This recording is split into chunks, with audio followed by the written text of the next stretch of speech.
आज हमने ये अय्यप्पा पूजा का 40 दिन का व्रत लेके हम लोग करते हैं नॉर्मली, जो शबरीमला जाते हैं। तो ये सब नवंबर महीने से स्टार्ट होता है, नवंबर 17 से।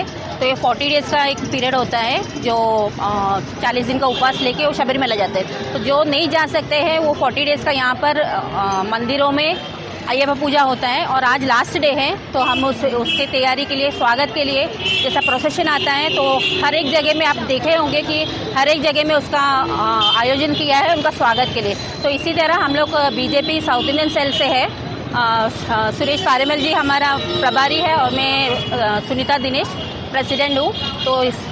तो हम उनका स्वागत के लिए आज यहाँ उनका स्वागत करने के लिए यहाँ तैयारी की है। या ठिकाणी साने गुरुजी या ठिकाणी अय्यप्पा मंदिर आहे। अय्यप्पा लोकांचं म्हणजे साऊथ इंडियन लोकांचा 40 दिवसाचा उपवास असतो आणि त्या उपवासाची आज सांगता आहे 41व्या दिवशी। तर 4 नंबरमध्ये ज्या ठिकाणी आपले भारतीय जनता पार्टीचेही पदाधिकारी आहेत आणि साऊथ इंडियन सेलचे सुद्धा आहेत, तर त्यांच्यातर्फे हे स्वागत यात्रा आणि त्यांचं स्वागत करण्यासाठी आम्ही या ठिकाणी जमलेलो आहे।